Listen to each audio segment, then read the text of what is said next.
much, our Chief Registrar of the Judiciary, people, especially the poor, the marginalized, and children and women. And I'm happy to welcome the new advisor to your office on women and women's rights. We will never let her go because the issues of women and their women's rights are many. We were recently launching the Specialized Court User Committee on Sexual Gender-Based Violence.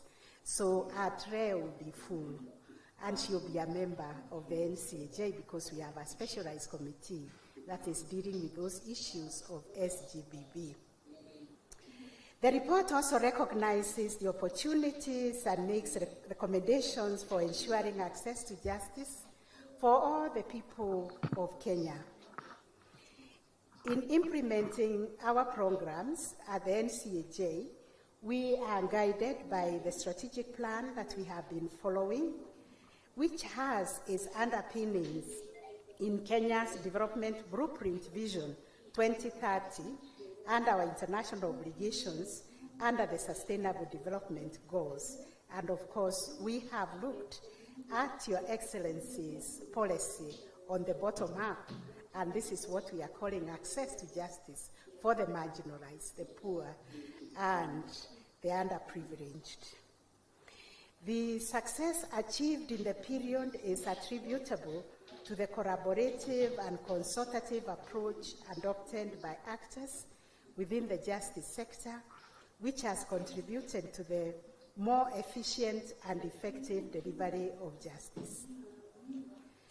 This, Your Excellency, being our inaugural report, we have tried to retell our story of the rationale and the genesis of the NCAJ and how it emerged from the appreciation at the local court level that stakeholder engagement and participation were key to addressing and responding to challenges in the delivery of justice.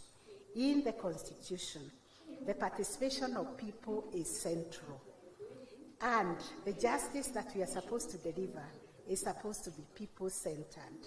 We are supposed to ask people, are we serving you? Are we delivering justice?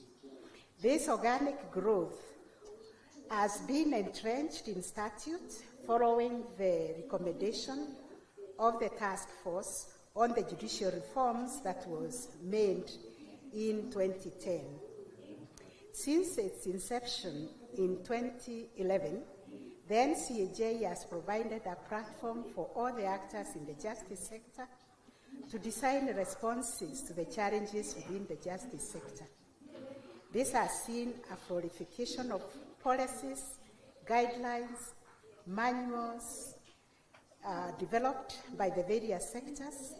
In addition, under the umbrella of the NCAJ actors, we formulated a response to the COVID-19 global pandemic that ensured the wheels of justice continued to turn in the wake of this debilitating, and we devised containment measures that were adopted to stop the spread of the virus in the country. During the reporting period, the NCAJ launched and we are implementing our strategic plan, whose vision is a coordinated and cohesive justice sector serving all the people of Kenya. I thank the Council for remaining completely focused on ensuring that we strengthen our governance structures at all levels.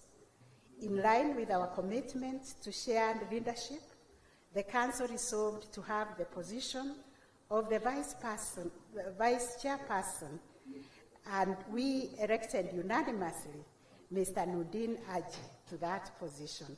And he has hit the ground running and carried a lot of activities in his position as the vice chair. That is what we call shared leadership and shared responsibility. We have also created subcommittees at the council level and formalized departments at the Secretariat. It was during this reporting period that the Judicial Service Commission recruited Dr. Maraga as the Executive Director of the NCAJ Secretariat. The NCAJ Council remains focused on deepening criminal justice reforms.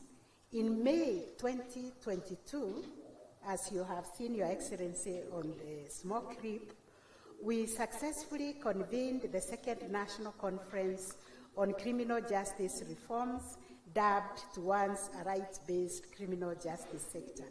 One of the biggest challenges we have in our justice sector today is implementing criminal law that was enacted during the colonial period. Therefore, during this conference, participants delved on topics such as leveraging technology to enhance access to justice, ensuring that we safeguard human rights in the administration of justice, that we enhance access to justice for the vulnerable groups, and tackling corruption in the justice sector and in our country at large.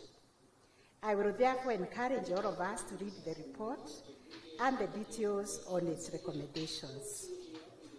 Your Excellency, data collected on the number of files processed by the different actors in the criminal justice chain make a strong case for the recommendations we are making for alternatives to prosecution and alternatives to custodial sentences.